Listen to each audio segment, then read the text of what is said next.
యాత్రికుని ప్రయాణము జాన్ బెన్యన్ మొదటి భాగము. అప్పుడు క్రైస్తవుడు తన నడుము కట్టుకొని తన త్రోవను వెళ్ళుటకు ప్రయాణమై ఉండగా, ప్రసన్నచిత్తుడు, నీవు ఈ గుమ్మము యొద్ద నుండి కొంత దూరము వెళ్ళినంతలో భావసూచకుని ఇంటికి చేరుదువు. ఆయన తలుపును నీవు తట్టవలెను.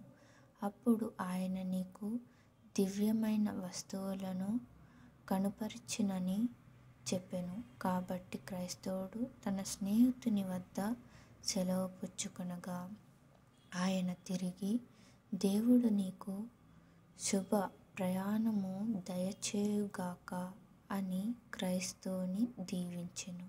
క్రైస్తవుడు తన త్రోవలో వెళ్ళి కొంతసేపటికి భావసూచకుని ఇంటికి వచ్చి మాటిమాటికి తలుపు తట్టెను.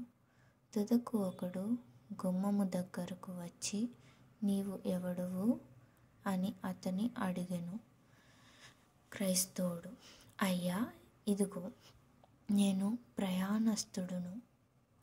నా మేలు కొరకు ఇక్కడికి రావలెనని ఈ ఇంటి యజమానునికి పరిచయస్తుడైన ఒకని వలన బోధించబడి వచ్చితిని గనుక నేను ఈ ఇంటి యజమానునితో మాటలాడగోరుచున్నానని పలికెను. కాబట్టి అతడు ఇంటి యజమానుని పిలిచెను. ఆయన కొంతసేపటికి క్రైస్తవుని యొద్దకు వచ్చి, నీకేమి కావలెనని అడిగెను.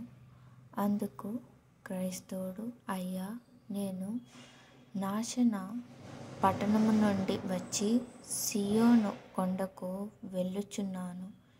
ఈ మార్గమందు ప్రవేశించు ద్వారమునొద్ద నిలుచు మనుష్యుని చేత నేను బోధించబడి ఇక్కడికి వచ్చి తిని, నా ప్రయాణములో నాకు సహాయము చేయు దివ్యమైన వస్తువులను నీవు నాకు కనపరచగలవని అతడు చెప్పెను.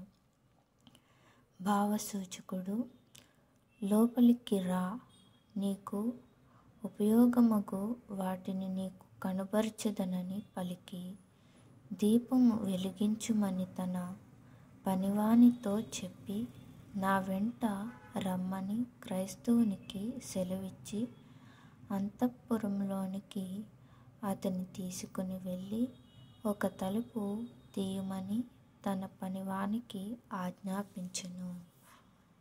Thank you.